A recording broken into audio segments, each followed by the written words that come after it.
This is a very complex and complicated matter. Now, this resolution will pass, although we all know that the president can wage a war even without it.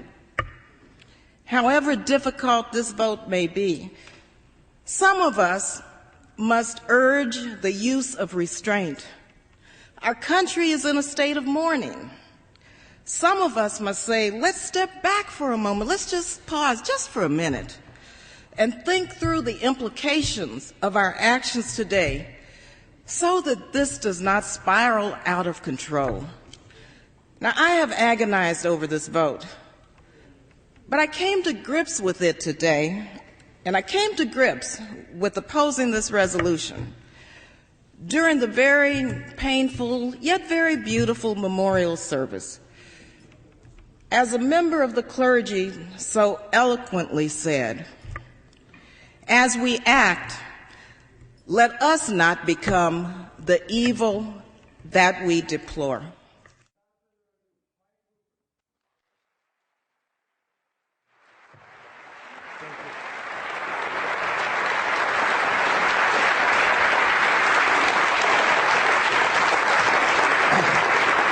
Thank you, Demetrius, and thank all of you. I am unbelievably gratified to see so many people here tonight. I almost got up here and said, hi, my name is Mike, I'm an alcoholic, but I think I'm at the wrong meeting, I guess.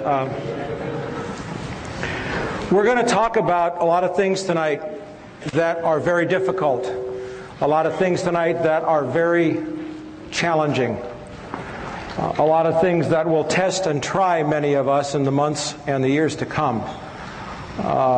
But we're going to have a certain approach to this, and it's the only kind of approach that I have found in 23 years that works when you're challenging a government that no longer serves the interests of the people.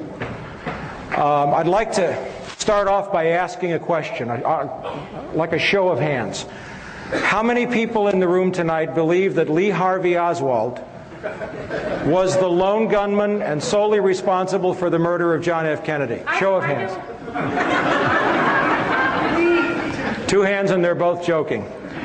How many people in the room tonight believe that the war that is now taking place and getting ready to move all over the world is solely the result of the attacks on the World Trade Center on September the 11th? Okay, all right, great. The approach that we're going to take tonight is very straightforward. I was, for some short period of time, not as much as I wanted to be, an investigator with LAPD. I worked narcotics, I was loaned to detectives, I worked a homicide table, I worked a burglary table and an auto theft table for a while. And there is a procedure that you follow when you are presenting evidence. There is a way that you structure evidence to avoid speculation, and there is a way to fight this government. And before we start into the details on September the 11th, I want to show you 2 dramatic examples. I have 2 short clips of video that I would like to show you. And if we can run the first one, this will set the tone for what we're going to talk about tonight and what we're not going to talk about tonight. For 38 years, as of November 22nd, just a few days ago, we have had a videotape showing clearly that John F. Kennedy was shot from the front and not the back, where the Warren Commission says that Lee Harvey Oswald was, up and behind to the right in the Texas School Book Depository. You look at this tape, and there is clear, convincing, incontrovertible evidence. Yet what good has it done us? What has it done to change the government? What has it done? What have we, meaning the American people, accomplished with this piece of video that shows his head moving backwards as a result of a bullet impact from the front of his head? It hasn't changed anything. I want you to bear that in mind, because I'm going to use the word "you" a lot tonight. And by you, I mean the American people. I'm talking to you as if I was talking to all 280 million people in this country. And I'm going to say some things that are going to be kind of backing you into a corner, and that is my direct intent. So some of the things we are not going to talk about tonight are speculations about the attacks on September the 11th.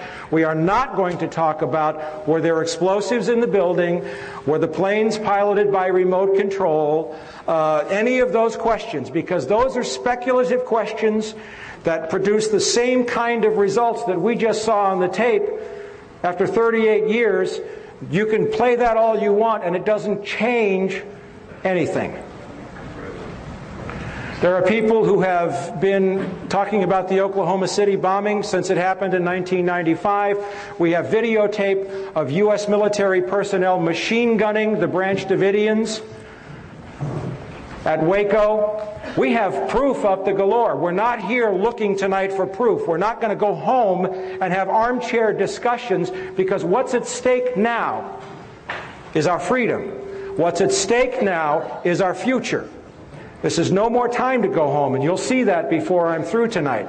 Now, there is another way to take on the government. There is another way to take on the lunacy of the mass media, and that is by using their own statements and their own evidence against them to prove that they are lying. Because if you're in this room tonight, you are probably already the choir. Our safety, our future, our liberty, our country, and maybe the planet depends upon us reaching out to the millions of people out there who are still waving the flag, still believing that this is a war like they're being sold on CNN. Now, I'm going to play another tape now, and I'm going to show you what happens when you confront the government with their own information head on. This is a confrontation I had with the Director of Central Intelligence, John Deutsch, at Locke High School in 1996 over the issue of the CIA bringing drugs into Los Angeles. I want you to watch his hands very carefully after I confront him. Sir, the man in the leather That's jacket. Congresswoman Juanita Millender McDonald of Compton. I will be coming back Hi. over at altitude. I am a former Los Angeles police narcotics detective, and I work South Central Los Angeles, and I will tell you, Director Deutsch, emphatically and Can without you speak further equivocation. into the mic, sir? These mics don't seem to be... I will tell you, Director Deutsch, as a former Los Angeles police narcotics detective, that the agency has dealt drugs throughout this country for a long time.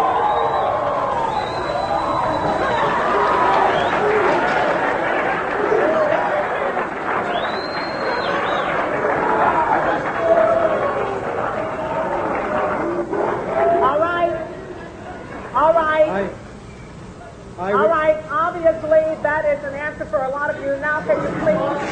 All right, now can you please... I refer direct... Wait a minute.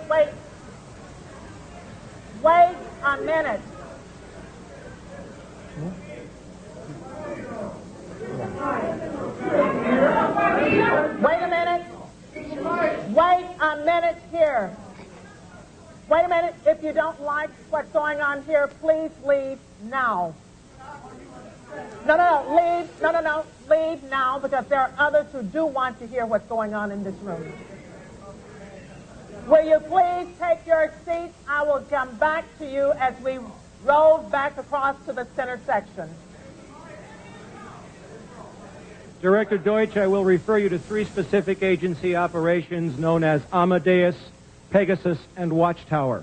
I have Watchtower documents heavily redacted by the agency. I was personally exposed to CIA operations and recruited by CIA personnel who attempted to recruit me in the late 70s to become involved in protecting agency drug operations in this country. I have been trying to get this out for 18 years, and I have the evidence. My question for you is very specific, sir. If